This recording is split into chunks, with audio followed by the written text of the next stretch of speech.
much wood could a woodchuck? Okay. Ladies and gentlemen, welcome back to Under the Hood with the DePaula Auto Group. Today I am joined by John DePaula himself. First, I'm going to let him open up with who he is and what he does here. Oh, who I am and what I do here. Well, that's an interesting question in the sense that I'm a man of many hats. Right now, currently, I'm the operations manager, but I started here when I was 18. I'm 48 now. And I was in maintenance at that time. My uncle or cousin was really kind enough to get me involved in trying to keep me out of trouble when I was in my youth. When I came back from college, I was trying to figure out different paths, and I found myself back into the auto business. I love the business, the people, and the opportunity that the business actually creates. And at this point in time, I'm the operations manager for the auto group, and I do my best to support all the different departments. You do a lot. I know that I don't think I've seen a meeting take place here that you have not been a part of. Well, since I began. I'm glad to be part of it, to be honest with you. Absolutely. A big hand in the pot kind of guy. And your thoughts on your role. How do you feel about it? Well, my role as the operations guy is really fun because every day is a new day. We're constantly working with each one of you on a different issue, concern, problem, either for us facing it or the community and the customers. So it gives us a real opportunity to keep somebody on the floor and on the ground that's able to communicate and keep things kind of uniform across the board. So for me, it's really just like no 2 days are alike. I just really try to organize my day to support the group and the people. And I'm there for you guys. So I'm a little strange that way, but I've always been a little odd in the sense that I really dedicate myself to the group versus taking myself first. So I enjoy that piece. So it really works for me. So. And in my experience here, I know that I've been here now for about 2.5 years. I've seen your role also transition in the last couple of years where there's certain departments that you kind of jump in more as there's more hands-on needed and everything like that. Right. How did you establish such a level of comfort in almost every department in our store? Well, that started when I was 18. Like I mentioned, when I first got here, I was in maintenance. So I learned basically a lot of the, basic concepts of how to maintain this whole massive facility. We were only one store back then. So for us, it was simplistic, and I was just a kid. So I was just enjoying it. But when I did come back, I had some life experience. I mean, I went to college. I was assuming I was going to get into the medical field. But honestly, I realized I was in school for the wrong purposes at the time. I did graduate at Hartwick, and I'm happy to have been to do so with a degree. But when I came back out, I was really trying to search what to do. I went into the state thinking that just setting myself for long term would be the best way to do it. And I used my degree in psychology. And I got a job as a psychologist at the state in one of the corrections facilities. And being a counselor for corrections wasn't very fun. It was complicated, and the environment wasn't as cheery as I'd like. Right? That's fair. So unfortunately, or fortunately, however you want to look at it, I decided to opt out, and I left the state pensions and the ideas of retiring early. And I opened up my own financial practice, and I got my certifications and everything, and I opened up a small business, and I did that for a few years, but it was extremely difficult because honestly, I did it because I enjoyed business and people, but I wasn't really thinking about a business on my own. So I was failing in that direction because I had the thought process put together, but I really wasn't skilled enough in business yet. My cousin heard about it and knew what I was trying to accomplish, and he asked me to come on board and help him learn business. And he kind of gave me the lack or the deficit, the missing skills that I was lacking, and worked with me on the different pieces. So I was in service when I first got here. I was in the lane. I was an advisor. Then I worked in the body shop. I was an assistant manager, and I was an organizer back there as well. Then I got involved with the prep department, trying to expand them as we expanded as well, got them to situate in a flow that really we just didn't have before. And then they keep bouncing me around on different avenues. I started the internet department, or what people can be considered now a business development center. That was me originally in around 2015-ish. For multiple years until we were able to grow to a degree where we needed more salespeople. So I actually had 5 salespeople with me at the time. We grew that department to needing a used car superstore. So that opened up an opportunity for us to develop the store down the road.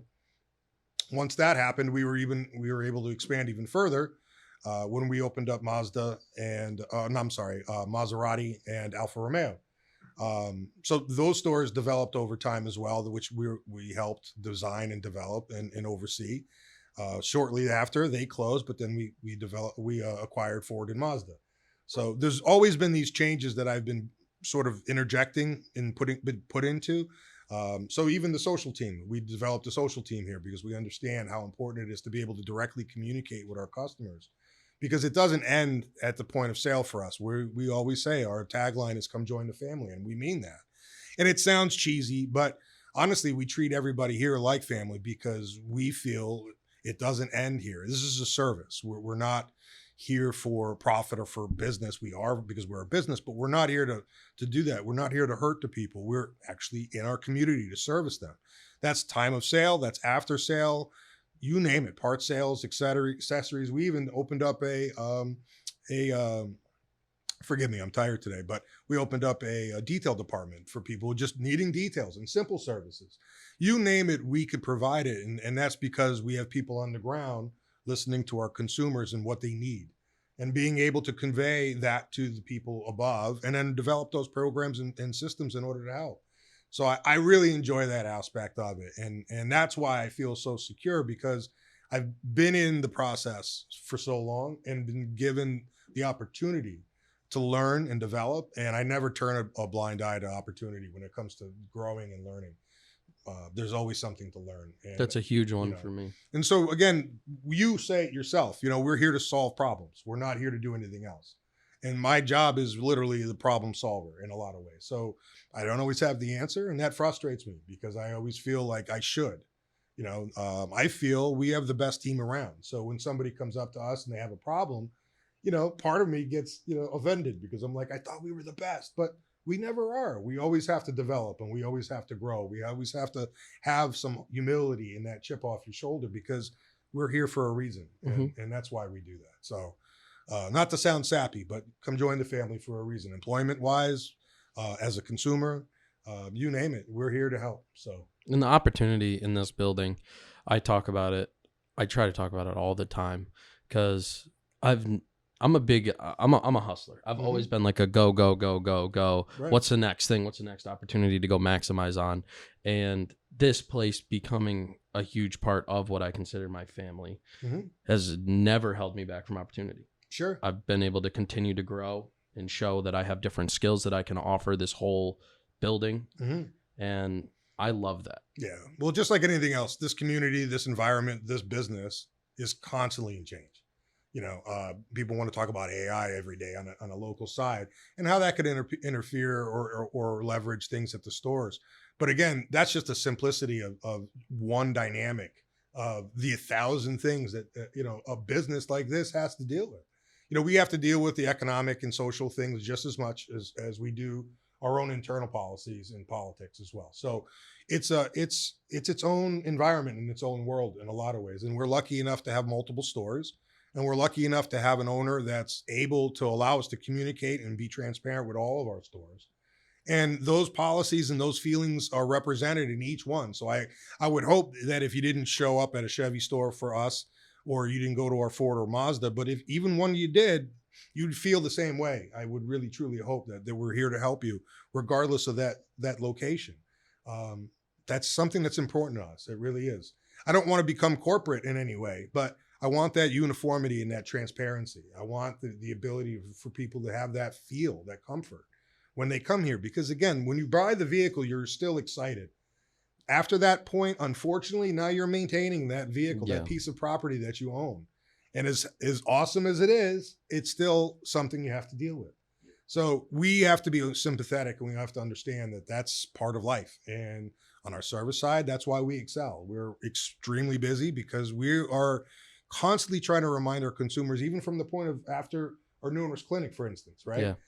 You don't end there at the point of sale. We bring you back for our new owners clinic to remind you of all the different opportunities. We have a tremendous push for anybody who's a previous customer to come back and allow us to purchase that car back, right? We have a tremendous push for a lease customer to want to at least bring that vehicle back at the very least and allow us to return the vehicle back to GM on their behalf. But that gives us a safe and a known point of contact, not only from the time they bought, but from the time they're maybe willing to change or do something different. We're always going to be part of their community. So for us, we want them to know that once you start that relationship with us, we will be contacting you over the lifetime of your vehicle purchases, because we consider you as somebody just as much as anybody else. Like, I don't consider myself the operations manager. I'm you. And that's one of the reasons why I've grew up that way. When I was a kid, I went to Bishop Gibbons in Albany, New York, or Schenectady, however you want to label it. And we were a tiny Catholic school. So I'll give you an example for our sports team. I was on the football team. And we had, I think, 17 total people. And you needed to have 22 on the roster. So we would bring kids from anywhere just to put them on the roster to go places. And we were in this league where basically anybody who raised their hand would just play us, because we didn't have a league to even be. Yeah. So everybody would list us as their team that they're going to crush, And there would be 11 of us that would go out on that field and play offense, special teams, and defense. And we would literally win 3 or 4 games a year.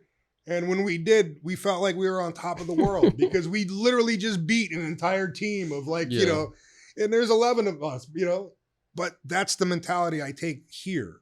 We're a team. If my team or my people around me are misstepping, then that's going to hurt somebody else. And if I'm doing the exact same thing, that doesn't help anybody on that team. And we're all equal. We're on the level, because otherwise, how will you ever be able to make change or incite or educate if you're feeling you're above somebody? So again, obviously there are roles, there are business positions, but I think honestly, we do a very good job at our store at creating the right culture for our people. 100%. I don't anticipate everybody retiring here, but I hope you do. I hope you come here and you find a job or multiple roles and retire here. I mean, I've seen it happen. People start at X, Y, and Z, and then they end up being swap drivers at the end when they're in their retirement ages because they don't want to leave the store. And for me, that's satisfaction, because not only am I helping my employees, I'm helping my community, and we're having a great time doing it. We do have a good time. So that's really important to me, and that's why I come back trying my best. And that's what I say every day. People will say, very politely, how you doing? And I always say, I'm trying, because the moment you give up, and that's when stuff starts rolling downhill. So I'm never going to tell you I'm great. I'm never going to tell you everything's happy, because I don't know how your day's going, but I'm trying and I'm going to do my best. So if you need something, I'm here. What can I do for you? And that's the mindset. That's your quote. I'm here to help. That and activity breeds activity. That one too. I don't like people sitting around, because especially in this business, you're here to help. Somebody has a problem. Let's go fix it. I know it's not on your phone. The phone's giving you more trouble. So, get out there and enjoy yourself and get in front of the people, because that's why most of us are here, Absolutely. And I'd actually, you're a big data guy. I'd be curious to pick your mind a little bit about how the market, you mentioned transparency. And I think in the last 5 years, the market's taken a massive shift towards transparency being one of the most efficient business models as well. How have you seen in your time in the business, the business change from more of a sleazier perspective to more of everything's online, it's transparent now? Yeah, no, I understand that. I mean, it's no longer in the paper with little asterisks in the bottom, when you're advertising, et cetera. But the fact of the matter is, these days your reputation is it. That's all you have. And honestly, you have one shot with just about every customer, no matter what it is. So if you're misleading somebody because you think you're slick, I mean, again, that's not the motive of the whole process. The whole process is to keep you here. So from square one, if that's how you're going to do business, I mean, that's really not a way that you're going to ever have true success. So again, I can understand somebody saying transparency is now more so important, but I think not only in just in life, if you're not upfront and you're not doing the right thing for people, don't bother. Because, again, you may earn that one time, but you're never going to do it back. And everybody on the planet's going to know how crappy it was. So, that's why I'm on all the reputations, all the, the referrals, the reviews. I personally respond to every single one of them because I want to know what's going on. And if there's a problem, call me, call my cell phone. It goes right to my phone. I'm never going to hide from you. When I was the internet manager, you would get the leads at 2:00 in the morning. And that was the third shift. I knew it because when I was in high school and college, I worked the third shift in the emergency room. From 11 to 7 in the morning, I'd be at St. Clair's emergency room working on it. So I knew people worked. And I also realized what people do on their work time. They look and shop and do some of their homework. So what was I going to do at 3:00 in the morning? Ignore you until 7 or 8 when you're sleeping? No, I was going to call you immediately back because I was nuts as a young kid because you just requested some information. And you did that, and your time is just as valuable as mine. So if it was 3 in the morning, my BlackBerry would wake me up. Guess what? I'd pick up the phone, introduce myself, and see what we could do. Now, if you told me it was the wrong time, that's fine too. But you're most important to me. So I'm going to at least give you the chance to let me know what's going on. Or you wouldn't have spent the time to go ahead and put in that information. So again, we're never perfect. But I hope that's the way other people here would treat people here. And that's what I do. I lead by example. I'm never perfect.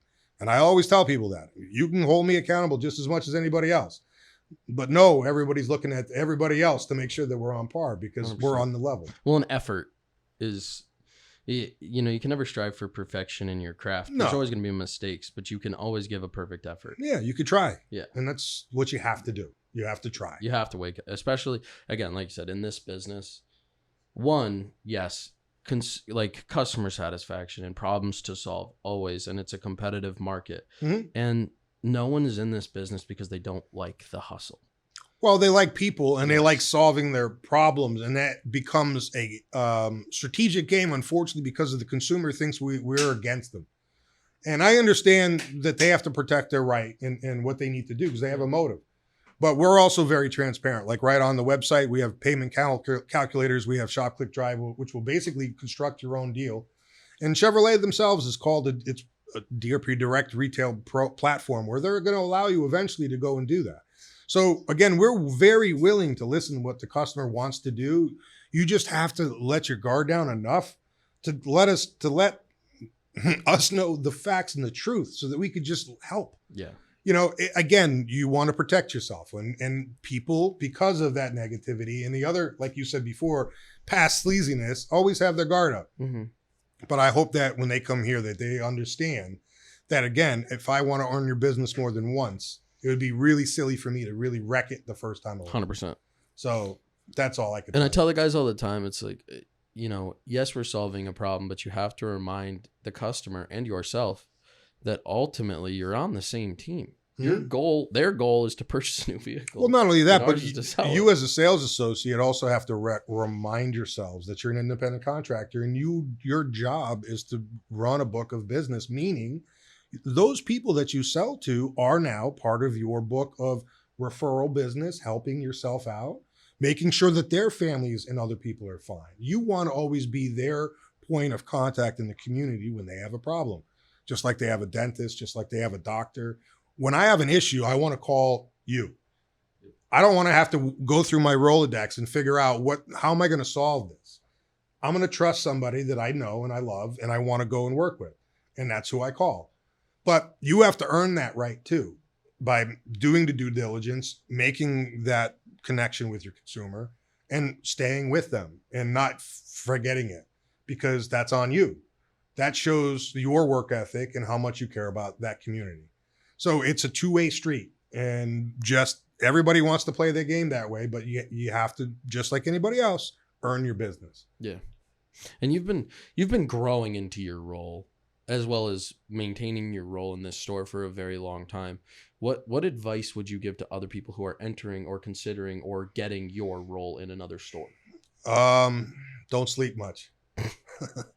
No, honestly, again, I don't think anybody that just walks in without previous history of anything that I just mentioned or has gone through a store to the extent that most people have, it's tough to sit in that position because you only can see it from a certain perspective.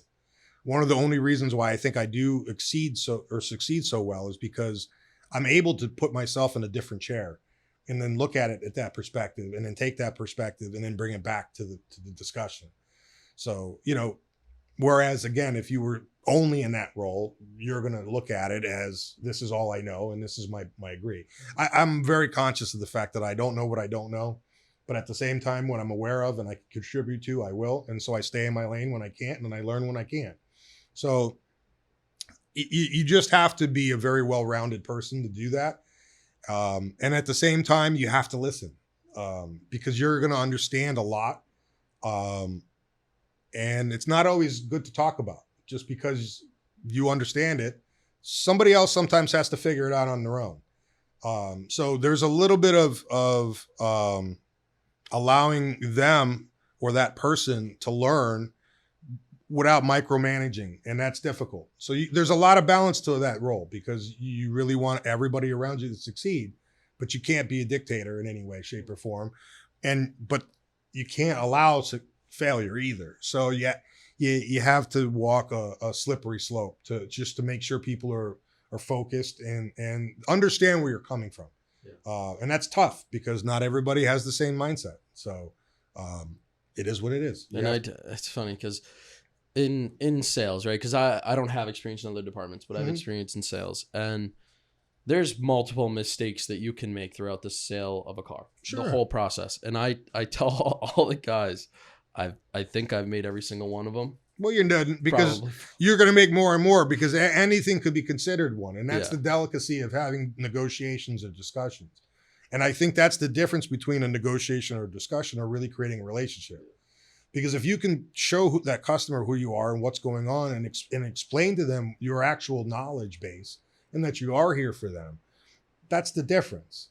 Because then the mistakes can be forgiven if they're not negligent, right? Or you know, and I would hope never negative in the sense that you intended to do it. Yeah. Right. But my point would be is that's all part of that relationship building. This is a relationship thing, right? It's not like you're going and buying a computer. You're not buying something at Apple. You're negotiating with somebody long term. You're going to own a vehicle. Most people are going, it used to be 3 or 4 years. Now it's 7, could be 10. So you're going to have a relationship with whoever you like to do service with for quite some time. So if stores have gimmicks like, hey, you know, lifetime services and blah, blah, blah, blah, blah. But hey, guess what? If you service an out of state because, you know, God forbid you're on vacation and there's a problem and that discredits everything, that's not really a service, is it? No. You know what I'm trying to say? So again, transparency and actual benefit is really important, because just talking about something that's really isn't real and it sounds good is full of fluff. I mean, you gotta put your butt where your mouth is. You know, you gotta back it up. So that kind of stuff is important. So for us and for you guys, you all have to learn and keep your head on a swivel, because there's always something to learn. You said you probably ran into every problem. You probably haven't yet, because there's been somebody else who has an issue with something that you've never even thought about. And you're like, man, probably. Okay. Like that's a new one, but guess what? We're both here together and we're going to experience it. Right. So let's get through it. Let's figure out how we can solve it. I had a customer I sold 2 years ago call me the other day, and we were learning together because he called me. He's like, hey, I just moved from Vermont to New York, and Vermont, they don't give me my title. And now I got to figure out how to get it in New York. Yeah. And so I was like, you know what? It's going to be another tool in the tool belt, but we're going to figure it out together. But that's a good mentality to keep. Yeah. You know, and if you would have said otherwise, hey, you know what? It's not really my problem. Good luck. I mean, yeah, that doesn't help you. You know what I'm trying to say? It helps nobody. So I'm glad you had the good wherewithal, at least to help them and walk them through that process, because most likely they're going to have family in the area, and or if they ever come back, who are they going to call? Yeah. You. Ghostbusters. You know, besides them, I hope not. Vermont is a little spooky though. So one of my favorite questions to ask people on the podcast is what are your goals, both short term and long term, in your position or future positions? One of my goals? My goals is to be able to retire with you guys doing exactly what we hope. Fair enough. I mean, really, my goal is, every single day is just to solve as many problems as possible to make everybody's experience here as simple, fun, and easy as we can. And I mean that from consumers' perspectives all the way up to you folks, because, again, I see this as my home away from home and my family. I see each one of you 250 employees throughout the auto group as extensions of me. And I hope that each one of you understand that. You all lead by example. We all are part of this community. And, you can do whatever you do outside, but at the end of the day, you do represent us. And we care about you, and we would hope you do the same to us. So my goal is really that we lead by example, that when I am able to retire, that people remember me in a manner in which that they understood I was here to lead and to help and that I didn't turn a blind eye to people that needed it or requested it. Because again, I'm not perfect. I get overwhelmed. Obviously, I'm busy from time to time too. So those moments where you are stressed out can put people off, and those are the regrets that I have. As I never want people to think that because I didn't do something that they requested and or they thought was important, that I didn't care. It's not that I didn't care. I just have to take everybody's opinion involved and not just one. Yeah. And that's a difficult thing to have on your shoulders, is because you always are going to annoy somebody. Well, and some of it's what you talked about earlier, which is you do have to learn how to do some stuff and make your own mistakes, and trial by fire. Sure. And some of management and upper management is exactly that, which is, I could solve this problem for you in 30 seconds, but I'm not going to solve it for you every time. Correct. So you got to go learn how to do it. No, I get it. Yeah. But again, what was my goal? My goal is to have a good understanding that I did the right thing for everybody, and that I can walk away feeling good about it. That's all I want. Yeah. I've had my children here. They were out of school looking for an opportunity. Both of them liked the automotive world. They came into the automotive group, realized that it was a lot harder than they thought it would be. But guess what? That's what we do. We do that with all of our community members. People want that family have children. We hire them all the time. Lot people, etc. Gives everybody an opportunity. There's always a starting place somewhere. But if you don't give people the chance, you're never going to know what they have in them, right? It's and true. so, it doesn't always work out for everybody, but we're always going to try, and we're always going to give them an opportunity. And especially if you're willing, that's 99% of it. So I don't know. But, very true. All right, John, this is a very important part of the podcast. Oh yeah. What's that this one now? This is where we take a shift away from the professional. Yeah. What are your top 3 favorite TV shows of all time? Jeez, dude, I haven't watched TV in like 15 years. Cheers. I used to watch MASH a lot, which is real old. And let me see.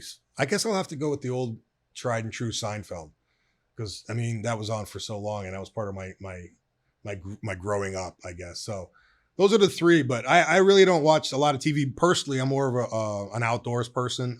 If I'm not here at the store or working, I'm usually with my family outdoors somewhere, or trying to get them involved outside.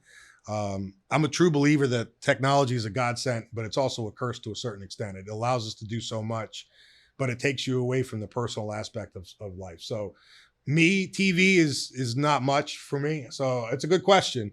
I wish I could give you more of a fluffy, funny answer, but I spend a lot more time, I guess, outside and trying to reconnect than I do, because I do so much digitally and in TV wise. Do a lot on when I get home, I try to disconnect from everything and anything that possibly reminds me of that. But I mean, like I said, even though when I do leave here and everybody laughs, because I do work 24 hours a day, and it's hard for me to do that. So that's exactly why I try to put everything to the side, and I don't pay attention to that stuff. That's an over 3 for me. I've never seen a single episode of any of them. Yeah, well, it's an eclectic group, so I don't know what to tell you. But plus, no offense. Most of those shows weren't even around when you were born. So, shock them out. What, have you seen those? Yeah. Really? I don't know. I don't know. But anyway, hey, there's YouTube and Netflix. I'm sure you can catch them out somehow. I think I've heard the name before, but I don't think I've heard. There you go. See, that shows my age. Yeah. That's right there. It's aging me. So, but one of the most watched shows in TV history. Right. That's crazy. Right. Yeah. You got anything else for me, my friend? No, I think that wraps it up. Well, it was a pleasure to actually do it, and I'm glad that you were able to do that with me, in a sense that I don't get to do this often or really express myself much outside of work. So thanks for listening, and anybody else out there, if you have any questions, come see this young man in our group. We'll be more than happy to help. And if you can't reach him, you can reach me 24 hours a day. So thank you again. Thank you, guys.